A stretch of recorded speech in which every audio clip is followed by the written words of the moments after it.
Hello everyone, how are you? I hope all of you are happy and healthy and once again you're most welcome to my YouTube channel GK with MKF। तो friends, आप सभी जानते हैं कि हमारे जितने भी video होती हैं उनके सारे प्रश्न धुआं धुआं करने वाले होते हैं, क्योंकि हमारा मोटो ही है कि धुआं धुआं करना है। अर्थात जो भी आपको वीडियो दें, जितने भी उसमें प्रश्न हों, तो फ्रेंड्स वो सारे एग्जाम हॉल में आग लगाने वाले हों, धुआं धुआं करने वाले हों।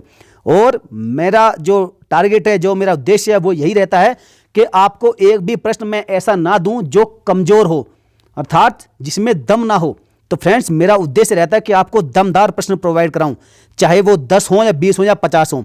मेरी वीडियो भले ही छोटी होती है, प्रश्न थोड़े कम होते हैं, लेकिन आपको मैं विधिवत डिटेल के साथ में उनको समझाने का पूरा प्रयास करता हूं। तो साथियों, चलिए इसी कड़ी में भारत का भूगोल से संबंधित ये जो सीरीज हम चला रहे हैं, ये उसकी पहली वीडियो है और जबरदस्त आपको धुआं धुआं करने वाले प्रश्न मिलेंगे। तो चलिए फ्रेंड्स, वीडियो को स्टार्ट करते हैं। पहला प्रश्न है कि निम्नलिखित युग्मों में से किसका सही सुमेलन नहीं है। इसको आप सुमेलन कर लीजिएगा, किसका सही सुमेलन नहीं है। बोमडिला अरुणाचल प्रदेश, नाथुला सिक्किम में, भोरघाट हिमाचल प्रदेश में या फिर पालघाट केरल में। तो आपको बताना है कि इनमें से कौन सा जोड़ा गलत है, अर्थात कौन सा सही नहीं है। तो देखिए, जो बोमडिला है वह अरुणाचल प्रदेश में, दर्रा ये दर्रों की बात है, तो ये यहाँ पर है, बिल्कुल सही है। नाथुला आपका दर्रा जो सिक्किम में है, बिल्कुल सही है। और भोरघाट हिमाचल प्रदेश में क्या है, नहीं है भाई साहब। तो ये कहाँ पर है फिर, तो ये आपका महाराष्ट्र में है, महाराष्ट्र में, ये हिमाचल प्रदेश में नहीं है। तो इसलिए राइट आंसर हो जाएगा ऑप्शन नंबर सी, पालघाट आपका केरल में, बिल्कुल सही है। तो दोबारा सुनिएगा, जो भोरघाट और थालघाट हैं, भोरघाट और इसके साथ में एक और है थालघाट, ये दोनों महाराष्ट्र के पश्चिमी घाट की श्रेणियों के स्थित प्रमुख दर्रे हैं, याद रखिएगा। और भोरघाट में ही क्या है, जो पुणे बेलगाम रेल मार्ग और सड़क मार्ग है, वो गुजरता है किससे, भोरघाट दर्रे से, याद रखिएगा। उसके बाद जो पालघाट है, ये पालघाट दर्रा है, इसके बारे में सुनिएगा। ये कालीकट, त्रिचूर और कोयम्बटूर का जो सड़क और रेल मार्ग है, वो गुजरता है आपका पालघाट दर्रे से, याद रखिएगा। और बोमडिला दर्रा आपका अरुणाचल प्रदेश में, नाथुला सिक्किम में, इन सबके बारे में मैंने आपको पहले बता दिया है। चलिए क्वेश्चन नंबर 2 है, पुरातत्व चुंबकीय साक्ष्य यह दर्शाता है कि भूतकाल में भारतीय भूखंड खिसका है। अर्थात आपसे पूछा जा रहा है कि जो भारतीय भूखंड है, यह किस दिशा की ओर खिसक रहा है, उत्तर की ओर, दक्षिण की ओर, पूर्व की ओर और पश्चिम की ओर, और आज भी खिसक रहा है। तो इसका सही जवाब क्या होगा, ऑप्शन नंबर ए, उत्तर की ओर। जबरदस्त क्वेश्चन है भाई साहब। देखिए, जो मैक्सिमम जो भूवैज्ञानिक है, जो साइंटिस्ट है, उनका विश्वास है, मानना है कि जो भारतीय प्रायद्वीप है, ये गोंडवाना महाद्वीप का अंग था। और ये हकीकत है भी, जो भारतीय प्रायद्वीप है, ये गोंडवाना लैंड का एक हिस्सा है। और इसके उत्तर की ओर सरकने या खिसकने और मध्य एशियाई पठार से टकराने के लिए परिणाम स्वरूप ही जो टेथिस सागर है, उसी से हिमालय का जन्म हुआ है। किससे, टेथिस सागर से ही हिमालय का जन्म हुआ है। तो इसलिए आप देख रहे होंगे कि एक नए नए जो सर्वे होते हैं, उनके अनुसार जो हिमालय की जो ऊंचाई है, वो निरंतर बढ़ती जा रही है, क्योंकि वह अभी भी जो भारतीय प्रायद्वीप है, वह उत्तर की ओर खिसक रहा है। इसलिए जो हिमालय है, जो हिमालय की सर्वोच्च चोटी है, उसकी जो हाइट है, वो थोड़ा और बढ़ती जा रही है, वो और फोल्ड होता जा रहा है। तो इसलिए याद रखिएगा कि पुरातत्व चुंबकीय साक्ष्य ये दर्शाता है कि भूतकाल में, अर्थात प्राचीन काल में, भारतीय जो भूखंड है, वह उत्तर की ओर खिसका है और आज भी खिसक रहा है। चलिए आगे बढ़ते हैं। क्वेश्चन नंबर 3, पाक की खाड़ी कहां अवस्थित है। जबरदस्त, कच्छ की खाड़ी तथा खंबात की खाड़ी के बीच, अंडमान और निकोबार द्वीपों के बीच, इसको द्वीप कर लीजिए आप, द्वीपों के बीच, मन्नार की खाड़ी तथा बंगाल की खाड़ी के बीच, और लक्षद्वीप तथा मालदीव के बीच। तो कहां, इसका राइट आंसर क्या है, तो इसका फ्रेंड्स राइट आंसर है ऑप्शन नंबर सी, मन्नार की खाड़ी तथा बंगाल की खाड़ी के बीच स्थित है आपका पाक की खाड़ी, याद रखिएगा। और यह भारत और श्रीलंका के बीच स्थित है। आपसे दो तरह से क्वेश्चन बन सकता है कि पाक की खाड़ी किन दो देशों के बीच स्थित है, या फिर किन दो खाड़ियों के बीच स्थित है। यदि खाड़ी वाला क्वेश्चन बन जाए तो आपका ऐसा बनेगा, और उसका राइट आंसर हो जाएगा मन्नार और बंगाल की खाड़ी के बीच। यदि देश पूछा जाए तो भारत और श्रीलंका के बीच स्थित है कौन सी, आपकी पाक की खाड़ी। जबकि जो ये अंडमान निकोबार द्वीप है, तो ये भाई साहब आपका 10 डिग्री चैनल है, अंडमान और निकोबार द्वीपों के बीच में 10 डिग्री चैनल स्थित है। चलिए आगे बढ़ते हैं। क्वेश्चन नंबर 4, चलवासी कृषि निम्नांकित राज्यों के पहाड़ी क्षेत्रों की प्रमुख समस्या है। आपसे पूछा गया है कि जो चलवासी कृषि है, जिसे हम झूमिंग भी कहते हैं या स्लैश एंड बर्न कृषि भी कहते हैं, तो वह किन पहाड़ी क्षेत्रों की प्रमुख समस्या है। असम तथा बिहार, उड़ीसा मध्य प्रदेश, या फिर महाराष्ट्र तथा उत्तर प्रदेश। तो बताइए, जबरदस्त क्वेश्चन है तो इसका राइट आंसर है ऑप्शन नंबर ए, असम तथा बिहार। आप जानते हैं जो कृषि के जो सबसे आदिम स्वरूप है, जो सबसे प्राचीन स्वरूप है कृषि का, वो कौन सा है? स्थानांतरित कृषि है या फिर जो चलवासी कृषि है, इसे स्थानांतरित कृषि भी कहते हैं, जो अभी भी देश के कुछ भागों में चल रही है, प्रचलित है। और इस प्रकार की जो कृषि होती है इसको स्लैश एंड बर्न कृषि भी कहा जाता है।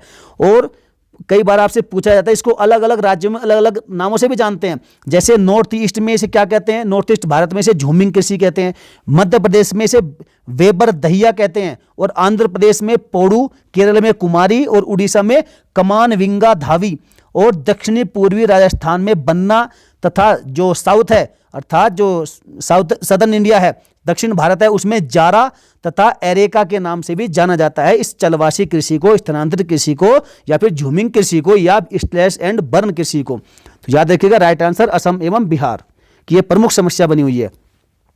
चलिए नेक्स्ट बढ़ते हैं क्वेश्चन नंबर 5 की ओर। लावा मिट्टी सर्वाधिक कहां पाई जाती है? आपसे पूछा गया छत्तीसगढ़ के मैदान में, सरयू पार के मैदान में, मालवा पठार में, या फिर शिलोंग के पठार में। तो फ्रेंड्स इसका राइट आंसर है ऑप्शन नंबर सी, मालवा पठार में ही जो सबसे अधिक लावा मिट्टी पाई जाती है। और देखिए थोड़ा सा डिटेल से और सुनिएगा इसके बारे में।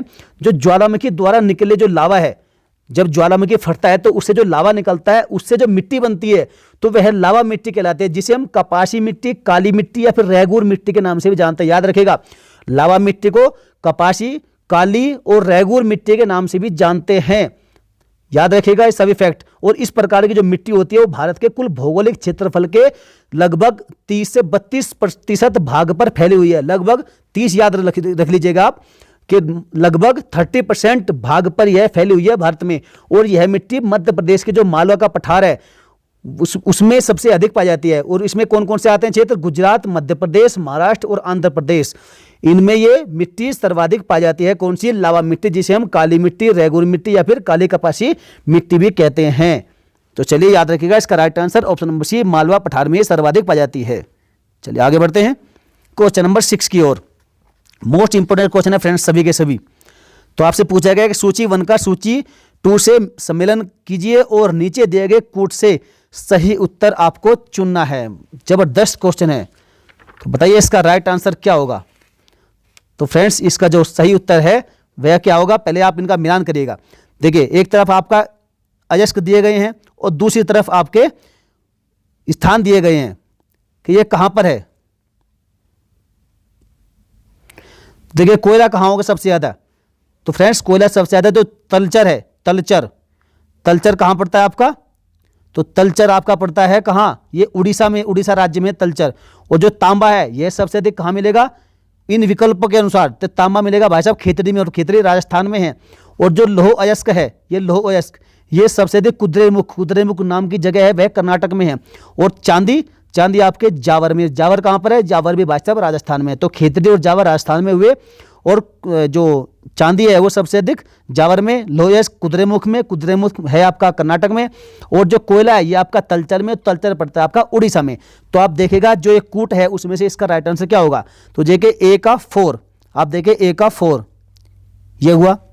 अच्छा ओके। तांबा खेतड़ी में, बी का 3 यहां पर, बी का 3, ए का 4, बी का 3, और जो सी है, सी लोह अयस्क, यह है आपका 1 कुद्रेमुख, तो सी का 1 हुआ। और चांदी आपकी जावर में, तो यह हुआ 2। तो इस प्रकार से आपका ऑप्शन नंबर सी आपका राइट आंसर हो गया। चलिए आगे बढ़ते हैं साथियों। इस तरह के प्रश्न आजकल बहुत बन रहे हैं, तो याद रखिएगा सभी को ध्यान से देखना है। क्वेश्चन नंबर 7 है कि निम्नांकित नगरों में कर्क रेखा से निकटतम दूरी पर स्थित कौन सा नगर है? जबरदस्त क्वेश्चन है। देखिए एग्जामिनर जितना चालाक है वो बहुत ज़्यादा चालाक है, और आपको भी चालाक बनने पड़ेगा। जितना चालाक एग्जामिनर होगा उतना ही आपको बनना पड़ेगा। क्वेश्चन पेपर बनाने वाले जितने तेज तर्रार होंगे भाई साहब, आपको भी उसी रफ्तार से चलना पड़ेगा, नहीं तो आप पिछड़ जाएंगे। अब मैं ये बात क्यों बता रहा हूं? क्योंकि इस प्रश्न को देखकर आप सोच रहे होंगे सर ये कैसा प्रश्न है। तो भाई साहब आपसे इतना आसानी से नहीं पूछेगा कि कर्क रेखा भारत के किन राज्यों से होकर गुजरती है, नहीं गुजरती है। वो आपको सबको पता है, सबको आपको ट्रिक याद है कि मित्र पर गमछा झाड़, सबको पता है। लेकिन आपसे वो नहीं पूछेगा, आजकल पूछेगा कि कौन सा शहर सबसे नज़दीक है या कौन सा शहर सबसे नज़दीक नहीं है। तो भाई साहब इस ऐसा ही एक क्वेश्चन ये जबरदस्त है। तो आप बताइए कि इनमें से जो कौन सा नगर है वो कर्क रेखा से सबसे नजदीक है, निकट है। तो इसका सही जवाब क्या होगा? इसका राइट आंसर है ऑप्शन नंबर बी, गांधीनगर। आप इंडियन मैप में जाइएगा और देखिएगा कर्क रेखा को कि वह कहां कहां से गुजर रही है, और आज के बाद आप देखिएगा इस क्वेश्चन के बारे में। तो जो गांधीनगर है गुजरात का, गुजरात की कैपिटल है गांधीनगर, तो ये सबसे नजदीक स्थित है कर्क रेखा से इन विकल्पों के अनुसार। चलिए आगे बढ़ते हैं। Question number 8। क्वेश्चन नंबर 8 है कि सरदार सरोवर योजना से लाभान्वित होने वाले राज्य कौन से हैं? जबरदस्त क्वेश्चन है। तो इसका सही विकल्प क्या होगा? तो इसका फ्रेंड सही आंसर होगा option number A, Gujarat, Maharashtra, Madhya Pradesh और राजस्थान। ये चारों राज्य जो हैं सरदार सरोवर परियोजना से सबसे अधिक लाभान्वित हैं। और सरदार सरोवर परियोजना का निर्माण किस नदी पर किया जा रहा है? तो किया गया है, तो वह नर्मदा नदी पर किया गया है। और इस परियोजना से जो लाभान्वित राज्य हैं महाराष्ट्र, गुजरात, मध्य प्रदेश और राजस्थान है। इस परियोजना का जो विरोध है वो मेधा पाटेकर, बाबा आमटे और अरुंधति रॉय इनके द्वारा किया गया था। मेधा पाटेकर, बाबा आमटे और अरुंधति रॉय इनके द्वारा किया गया इसका विरोध। और जो केंद्र की वर्तमान सरकार, उस समय तत्कालीन सरकार थी, उसने 12 जून 2014 को यह निर्णय लिया था कि सरदार सरोवर बांध की ऊंचाई को लगभग 121.92 मीटर से बढ़ाकर 138.72 मीटर किया जाएगा। उस समय की तत्कालीन सरकार कौन सी थी? तो वह बीजेपी की सरकार थी, नरेंद्र मोदी सरकार। तो उसने यह डिसीजन लिया था कि जो इसकी हाइट है, इस बांध की ऊंचाई है, उसको 121 से बढ़ाकर 138 मीटर किया जाएगा। तो चलिए यहां पर इस क्वेश्चन का राइट आंसर हो जाएगा option number 1, Gujarat, Maharashtra, MP और राजस्थान। चलिए आगे बढ़ते हैं। Question number 9। निम्नलिखित परियोजनाओं में कौन तमिलनाडु, आंध्र प्रदेश तथा कर्नाटक का संयुक्त कार्य है? दक्षिण गंगोत्री, नागार्जुन सागर, शांत घाटी या फिर तेलुगु गंगा? तो फ्रेंड देखिए, मेरा क्वेश्चन एक भी आपको कमजोर नहीं मिलेगा। और यदि मैंने आपको कमजोर क्वेश्चन दिया भी तो साथियों मेरा कोई फायदा नहीं आपको पढ़ाने का। मेरा उद्देश्य रहता है कि आपको जबरदस्त क्वेश्चन दूं और आपको लगे क्वेश्चन को देकर के हाँ इसमें दम है, जान है और ये एग्जाम में फंसने वाला है। तो भाई साहब ऐसे ही क्वेश्चन को पढ़ना। आसान तो सबके लिए आसान होते हैं यार, वो तो सब पढ़ ही लेंगे। आपको पढ़ना है, सबसे हटके, सबसे अलग बनना है आपको। यदि आपको सफलता पानी है तो भाई साहब सबसे हटके, आपको भेड़ बकरियों में नहीं, आपको भेड़ बकरियों से अलग हटकर चलना पड़ेगा। तो इसलिए मैं आपको क्वेश्चन भी वैसे ही लेकर आता हूं जो भेड़ बकरियों में शामिल नहीं होते।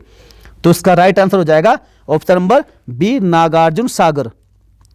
तो देखिए जो नागार्जुन सागर है यह तमिलनाडु, आंध्र प्रदेश और कर्नाटक का एक संयुक्त परियोजना है, संयुक्त कार्य है।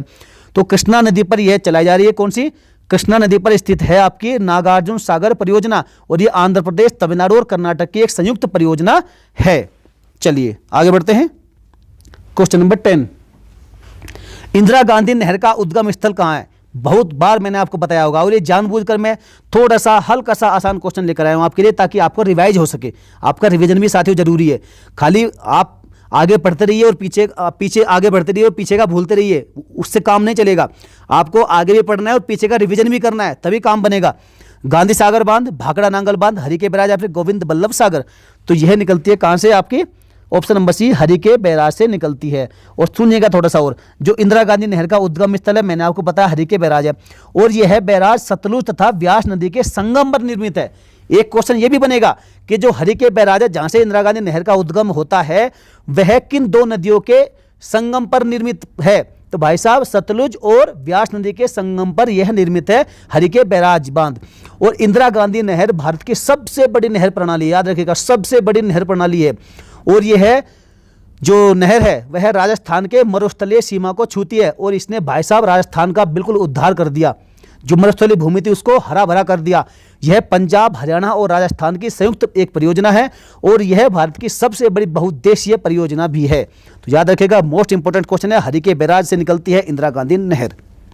और इसने राजस्थान की देखा जाए तो, कहा जाए तो खासकर जो जोधपुर, जैसलमेर, बाड़मेर का जो इलाका है भाई साहब उसकी कायाकल्प कर दी। बीकानेर, इन कई जिलों की बहुत ही इसने कायाकल्प किया है राजस्थान का, बिल्कुल उद्धार कर दिया, हरा भरा कर दिया राजस्थान को। तो चलिए आपके लिए एक क्विज के रूप में एक छोटा सा क्वेश्चन है, आपको बताना है कि प्रसिद्ध खतौली शुगर मिल भारत के किस राज्य में है? उत्तर प्रदेश में, महाराष्ट्र में, कर्नाटक में, या फिर इनमें से इसका आंसर कोई भी नहीं है। जो चैलेंज है आप बताइएगा, थोड़ा डिटेल से लिखिएगा उसके बारे में कि वह किस राज्य में है और किस जिले में है।